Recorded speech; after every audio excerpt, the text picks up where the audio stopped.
The words left Jasmine Crockett's lips like a perfectly aimed arrow, sharp and unshakable, slicing through the chamber's heavy air. For a moment, time seemed to stop. Nancy Mace, once leaning forward with a smirk of confidence, froze. The line, short, devastating, undeniable, landed with a weight far greater than the noise of any shouting match. It was the kind of statement that needed no repetition, no embellishment. One line and the entire hearing shifted. The cameras caught it instantly, the sharp intake of breath from those sitting just behind the committee table, the quick glance exchanged between staffers who had witnessed countless debates, but never one quite like this. Crockett's voice hadn't been raised. Her delivery hadn't been theatrical. It was calm, deliberate, and that calmness made it hit even harder. Mace blinked, her face briefly faltering, as if she couldn't decide whether to laugh it off, fire back, or simply absorb the sting. On social media, the clip would begin its viral ascent before the hearing even adjourned. Hashtags would bloom, snippets would circulate, and millions would lean forward to replay the moment that crystallized something larger than politics.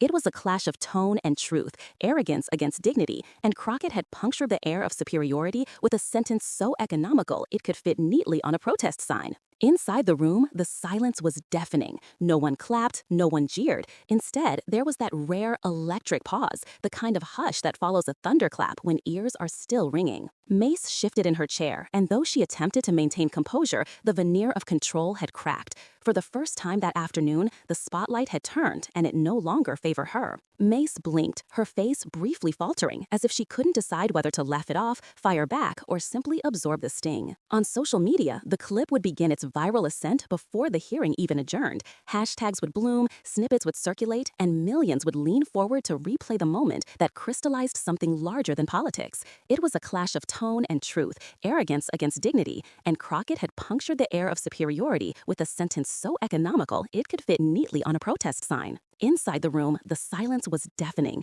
No one clapped, no one jeered. Instead, there was that rare electric pause, the kind of hush that follows a thunderclap when ears are still ringing. Mace shifted in her chair, and though she attempted to maintain composure, the veneer of control had cracked. For the first time that afternoon, the spotlight had turned, and it no longer favored her. Crockett didn't gloat. She didn't need to. Her eyes remained steady, her posture unchanged, as if she already knew what millions of Americans were about to feel, that surge of satisfaction when truth slices through noise, when poise humiliates bluster. The room felt smaller in that instant, as though everyone present had been pulled into the gravity of a single, unforgettable exchange. But to understand why this moment landed like a lightning strike, why a single line from Jasmine Crockett sent ripples across America, we need to step back. Because this wasn't just about words spoken in one hearing, it was about the battle of values that brought these two women face to face and the high stakes that made the entire country lean in to watch. The hearing was never meant to be ordinary. From the very start, it was framed as another high-profile confrontation in a Congress that had grown addicted to spectacle. Cameras lined the back wall, journalists filled their notebooks with shorthand sketches, and millions of Americans tuned in live, expecting fireworks. But what unfolded was not just another partisan skirmish. It was something more, something symbolic, something that touched raw nerves about who gets to speak with authority in America and who was dismissed as unworthy. The country was tense. It was an era defined by bitter polarization, with every hearing treated less like a fact-finding mission and more like a battlefield. On one side were those determined to weaponize insults, to turn hearings into platforms for mockery and derision. On the other were those determined to hold steady, to speak truth to power, and to remind the nation that dignity is not weakness but strength. That tension is what made this moment combustible. Nancy Mace, already known for her sharp tongue and carefully cultivated defiance, came into the hearing brimming with confidence. She was certain that she could dominate the room, that her interruptions and barbed remarks would control the narrative. For years, figures like her had thrived on this formula, louder, sharper, more cutting than anyone else. But that same formula had begun to wear thin, especially for audiences who saw in those theatrics not strength but arrogance. Across from her sat Jasmine Crockett, a relative newcomer in the national spotlight, but no stranger to conflict. She had earned her reputation as someone who could weather storms, who would not shrink when pressed, and whose legal training gave her a blade of precision that could cut through theatrics. To her supporters, and soon to millions more, she represented something much bigger than herself. She was proof that composure could be power, that calmness could dismantle arrogance, and that dignity could disarm even the most practiced performer. The stakes stretched far beyond the hearing room. For progressive Americans, for immigrant families, for people who had been told all their lives that their voices didn't carry the same weight, Crockett's moment of defiance was about validation. It was about seeing someone stand firm against dismissal and arrogance, not with anger or rage, but with sharp, controlled truth.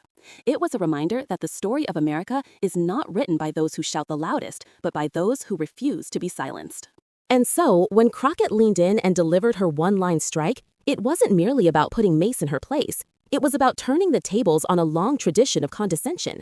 It was about showing millions of viewers that the balance of power in the room could shift in an instant, that arrogance could collapse under the weight of a single, unshakable truth. But to fully understand why Mace was so vulnerable to this blow, why Crockett's words carried such force, we need to peel back the curtain on Mace herself.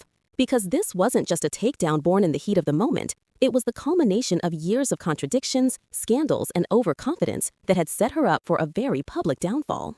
Nancy Mace had built her career on walking a tightrope, balancing the appearance of moderation with a willingness to dip into the same pool of outrage politics that had turned so many congressional hearings into primetime theater.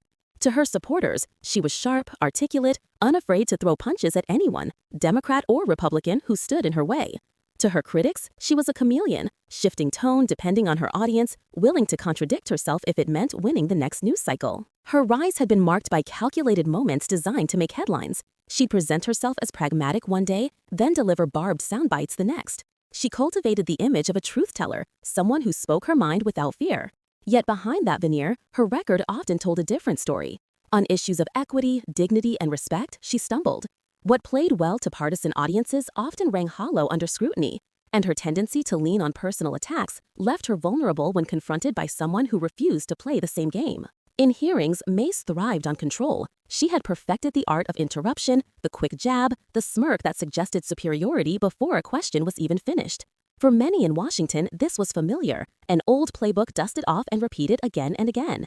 But outside the Beltway, millions were beginning to tire of it. The performance didn't look like confidence anymore. It looked like arrogance. Still, Mace believed she could dominate Crockett the way she had handled others. She underestimated not only Crockett's resolve, but also the shifting cultural mood.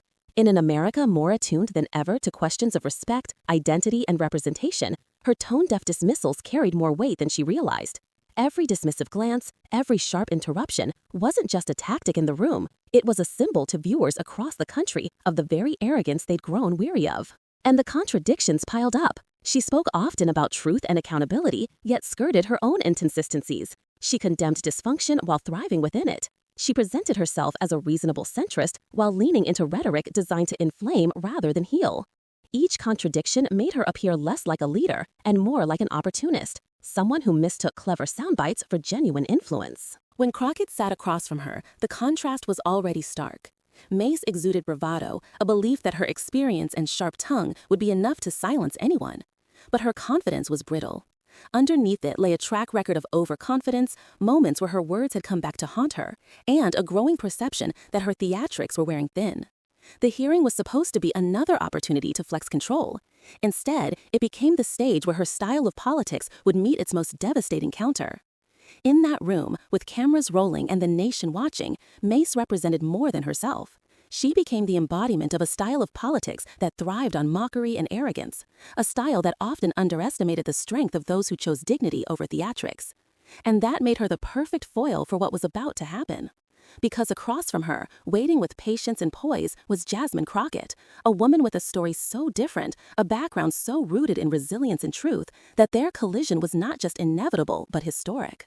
And to understand why Crockett's single line carried the weight of a thunderclap, we need to look at who she was, where she came from, and why she refused to bend in the face of condescension. Jasmine Crockett's story didn't begin in the bright lights of Congress. It began in the grit of everyday America, where dignity wasn't a luxury, but a survival skill. She was raised in a world where you had to fight twice as hard to be taken half as seriously, where silence wasn't an option if you wanted change. From a young age, she understood that words mattered, that a single sentence delivered with precision could carry the weight of generations. Before she was a congresswoman, Crockett was a lawyer, not the kind who built a career on prestige or headlines, but the kind who stood beside the voiceless in courtrooms that rarely tilted in their favor. She defended those overlooked by a system that too often rewarded wealth and privilege while punishing poverty and circumstance.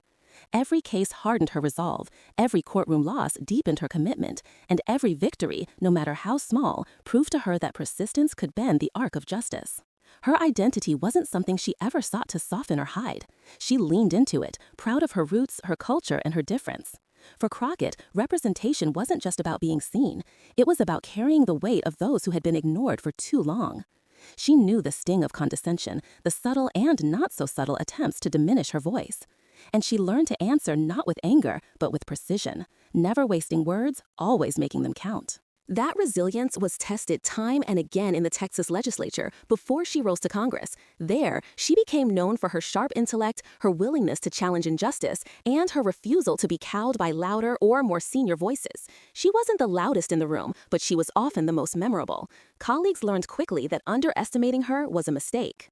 When Crockett arrived in Washington, she carried those same traits with her. To many Americans watching from afar, she became a symbol of what politics could look like when it wasn't performed for cameras but lived out through conviction. She wasn't interested in theatrics, she was interested in truth. And that authenticity, that steadiness, made her not just relatable but formidable.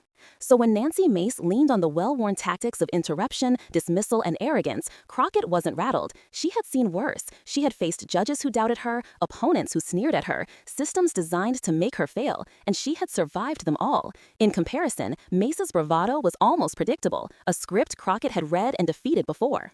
What made her dangerous to opponents like Mace was her calm. She didn't need to raise her voice to command attention. She didn't need to interrupt to dominate the room. She simply had to wait, bide her time, and choose her words with surgical precision. That composure wasn't weakness. It was strength forged through years of navigating spaces that weren't built for her success.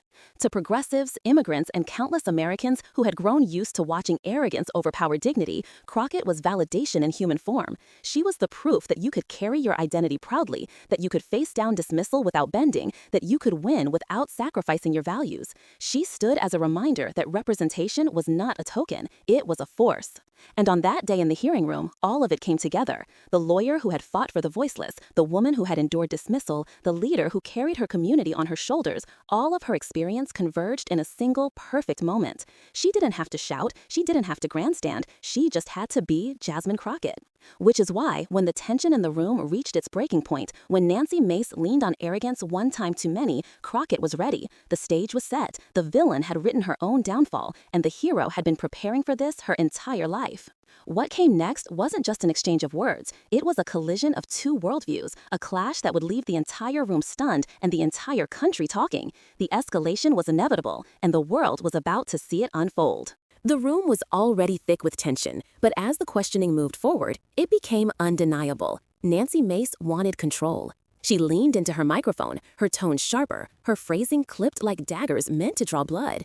She cut off others mid-sentence, layered her remarks with sarcasm, and shifted her posture as if daring anyone to challenge her dominance. It was a performance she'd perfected, a show of force she believed could rattle anyone sitting across from her. But Jasmine Crockett didn't flinch. She sat steady, her eyes fixed, her composure unbroken. Each interruption was met not with panic or retaliation, but with patience. It was the kind of patience that unnerves an aggressor, the kind that says, "You're not shaking me, you're only exposing yourself." To onlookers, the contrast grew clearer with every exchange. Mace's tone carried the crackle of arrogance, but Crockett's silence carried weight. Like a fighter conserving energy in the early rounds, she let her opponent swing wildly, knowing that every overreach only left more openings. The more Mace pressed, the more obvious it became that she wasn't debating ideas, she was performing disdain. And disdain can be its own undoing. Crockett's supporters, watching live feeds at home, felt the tension building in their chests. They knew that look, that calm restraint in the face of arrogance. They knew what it meant to be dismissed, interrupted, spoken over, treated as less. And they recognized in Crockett's stillness a quiet power, the power of someone waiting for just the right moment to strike back. Mace, sensing she hadn't broken through, pressed harder. Her words grew bolder, her tone louder, her eyes narrowed with the certainty that she was still in control. But in that certainty lay the seed of her collapse. The overconfidence, the smirk, the need to dominate, it all painted her as less in command than she realized. Every jab she threw glanced off, and every jab set the stage for the counterpunch. By now, the room itself seemed to lean forward, caught in the electricity of the clash. Staffers stopped scribbling notes. Journalists looked up from their laptops. The rhythm of the hearing had changed, and all eyes were on the exchange between these two women. And then, the silence before the storm. Crockett adjusted slightly in her chair, her eyes steady, her voice measured. It wasn't loud, it wasn't rushed, it was precise. She had endured the barrage, and now the room was about to see what dignity looks like when it decides to speak. The moment was seconds away. The one line that would shatter Mace's facade, that would send shockwaves far beyond the walls of Congress, was about to be delivered. And when it landed, America would never forget it. It came without warning, yet somehow felt inevitable. After sitting through the barrage, after weathering the interruptions and smirks, Jasmine Crockett leaned into her microphone and spoke. She didn't raise her voice. She didn't lace her words with venom. She didn't need to. She delivered her line with the steadiness of someone who had been preparing her whole life for this very moment. The sentence slipped into the air like steel wrapped in silk, cutting cleaner than any shouted retort could have. The words themselves were simple, elegant, devastatingly precise. They held no wasted syllables, no excess. It was the verbal equivalent of striking a match in a room filled with gasoline. And then, the silence. A silence that wasn't empty, but electric, humming with the shock of recognition. The members sitting around the dais shifted uncomfortably. Some glanced at each other, eyes wide, as if silently confirming, did she just say that? Did she really just slice through Mace with one line? Staffers, usually glued to their papers, stopped writing. Reporters leaned closer to catch every flicker of reaction.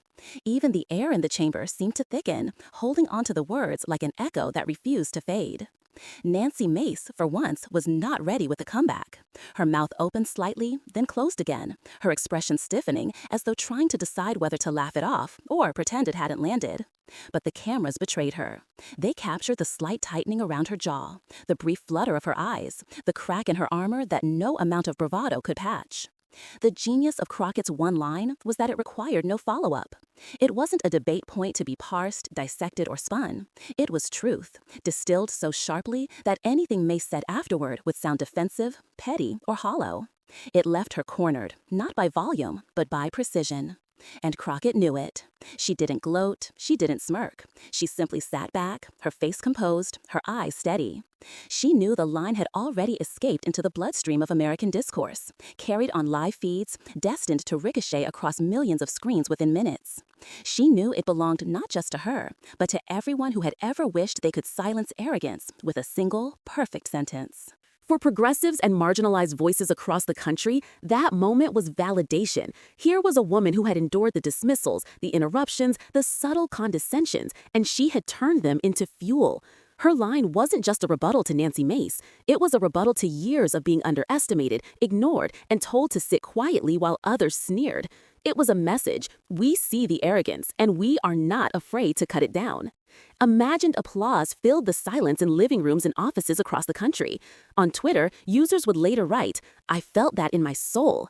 That one line just ended Mace's whole act. Crockett didn't just speak, she spoke for all of us. TikTok edits would replay the delivery in slow motion, overlaying music as if it were the climax of a blockbuster film. The meme machine would churn, turning the still frame of Mace's stunned face into endless variations, each one amplifying the humiliation. But inside the hearing room, the quiet was even louder than any applause could have been. It was the kind of quiet that announces a turning point, the kind that says the balance of power has shifted. Crockett hadn't just defended herself, she had seized control of the entire narrative. Mace, still reeling, tried to compose herself, but the damage was done. The veneer of dominance had been stripped away in a heartbeat. And the worst part for her was knowing that she couldn't rewind, couldn't erase, couldn't claw back the ground she had just lost. One line, and her performance had unraveled. Meanwhile, Crockett's calm demeanor only magnified the power of what had just happened. She didn't lean in to savor the win. She didn't need to. Her restraint told the story. She hadn't spoken for applause. She had spoken for truth. And that kind of power doesn't fade when the cameras turn off. It lingers, it grows, it spreads. By the time the gavel tapped again and the hearing lurched back into its routine, the moment had already etched itself into memory. Every other word spoken that day would be forgotten, drowned in the tide of Crockett's single line. It was the kind of moment that rewrites reputations, that lives on in highlight reels, that becomes shorthand for an entire chapter in political history. And as the hearing wound down, whispers began, among staffers, among journalists, even among members themselves. Something had just happened that would reverberate far beyond these walls. The chamber might have tried to move on, but America had already seized on the clip, replaying it, dissecting it, amplifying it, until it became something larger than anyone could have predicted. But this was only the beginning, because once the words escaped into the world, they didn't just belong to the hearing anymore. They belonged to the people, and the people were about to make them echo. The clip didn't just circulate, it detonated. Within minutes, the one line from Jasmine Crockett was clipped, subtitled, slowed down, remixed, and broadcast across platforms. Twitter, now a battleground for political theater, erupted first. Hashtags trended within the hour. Hashtag Crockett clapback, one-line KO, and the more poetic, truth in one breath. Users from every corner of the country weighed in, not with the usual cynicism, but with awe. This, one viral tweet declared, is what it looks like when dignity beats arrogance. On TikTok, creators stitched the moment into reactions, young women nodding with tears in their eyes, older activists smiling with vindication, immigrant families pointing to the screen and saying, "That's us, that's our story." The line had transcended politics. It was theater, poetry, justice compressed into a soundbite. Late-night comedians latched onto it before the ink on the next day's newspapers had dried. One monologue joked, Nancy Mace walked into that hearing thinking she had the upper hand. Jasmine Crockett reminded her that hands can also be tied behind your back when you get roasted this badly. The audience roared, not just at the joke, but at the shared cultural moment. Everyone knew the reference. Everyone had seen the clip. Cable news, hungry for spectacle, played it on a loop. Commentators couldn't resist framing it as a modern David and Goliath story. This wasn't just a takedown, one anchor declared. This was a rebalancing of power in real time. Another noted the symbolism. In that one line, Crockett did what so many Americans long to do, call out hypocrisy with courage and clarity. But beyond the pundits, it was the ordinary voices that made the shockwaves real. Parents texted it to their kids, college students sent it to group chats, workers replayed it on lunch breaks. For Black women, for immigrants, for those who had ever been talked over or condescended to, Crockett's line wasn't just politics, it was catharsis. It was a collective exhale. Even celebrities chimed in. A-list actors, musicians, and athletes shared the clip, adding captions like "legend" or "this is leadership." Some turned the words into art. Digital posters, murals, even t-shirt designs emerged within days. What had started as a moment inside a hearing room was now a movement outside of it. And while supporters amplified, detractors scrambled. Conservative commentators fumed, accusing Crockett of being disrespectful, but their outrage only amplified the reach. Each attempt to spin the moment as unprofessional made the line echo louder, reminding everyone how uncomfortable truth can sound to those who fear it. The ripple effect didn't stop with social media. Schools, churches, and community centers brought it up in conversation. Pastors referenced it in sermons as a parable of standing firm in the face of arrogance. Teachers used it in classrooms as an example of rhetoric that cuts deeper than noise. The moment had transformed from a clip into a cultural lesson. And the numbers told the story. Millions of views, millions of shares, millions of Americans who may never watch a congressional hearing, but knew, word for word, what Jasmine Crockett had said to Nancy Mace. But perhaps the most striking impact was the way people began telling their own stories in response. Online threads blossomed with testimonies, times they'd been dismissed, times they'd been silenced, times they wished they'd had the courage to answer back. Crockett's line had given them language, a mirror, a spark. It was bigger now, bigger than Crockett, bigger than Mace, bigger than the hearing. It was no longer just about what was said in Washington. It was about what was felt in living rooms, classrooms, and neighborhoods across America. And as the news cycle churned, one question began to crystallize in the air. If one line could carry this much weight, what did it say about the hunger of a nation desperate for truth and dignity? That question, whispered online and in headlines, was only the beginning of the deeper reflection that was still to come. When the noise of the headlines began to soften, when the memes had run their first lap through the internet, what remained was not just the shock of a clapback. What remained was meaning. Jasmine Crockett's one line was never about humiliating Nancy Mace for sport. It was about something far larger. It was about planting a flag for dignity in a space too often dominated by arrogance. She didn't need to explain it afterward. The truth of it lived in the silence that followed, in the resonance it stirred in millions who recognized themselves in her restraint and her courage. But as the days unfolded, Crockett framed the moment not as a personal victory, but as a universal one.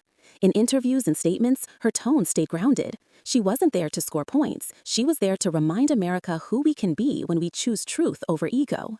That is why the moment mattered. Because in a climate where politics feels like endless noise, here was clarity. In an arena where shouting matches and insults often drown out substance, here was composure. Crockett's power wasn't in decibels, it was in dignity. And that dignity cut deeper than any insult could ever reach. For progressives, for immigrants, for anyone who has walked into a room and felt underestimated, her words carried a promise. You are not invisible. You are not powerless. With courage and truth, you too can hold your ground, no matter how stacked the odds may seem. And this was the lesson the country couldn't ignore. That strength does not always roar. Sometimes it speaks once and then waits, knowing silence will do the rest. That arrogance eventually crumbles under the weight of its own performance, but dignity endures. That America's promise, however battered, however delayed, still lives in the courage of those willing to rise and speak it aloud. It was never just Jasmine versus Nancy. It was every person who has been talked over versus the arrogance that tries to silence them. It was every voice dismissed as too emotional or too radical, finally proving that truth, when spoken plainly, is unstoppable. And so the moral echoed beyond politics. Justice is not a contest of volume. It is a contest of character. And in that chamber, on that day, character won.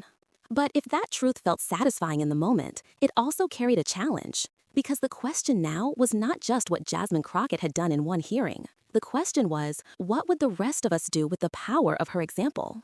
And as the country reflected, as supporters replayed the clip not for entertainment but for inspiration, it became clear. The story was not ending. It was only beginning, and its next chapter would not be written in Congress, but in the hearts of those who carried that dignity forward. America didn't just watch a takedown. America watched dignity win in a single line. Jasmine Crockett showed the nation that truth does not need to shout, that power does not need to posture, and that arrogance will always falter when met with clarity. Her words are now part of the record, part of the culture, part of the story we tell ourselves about who we are and who we can be.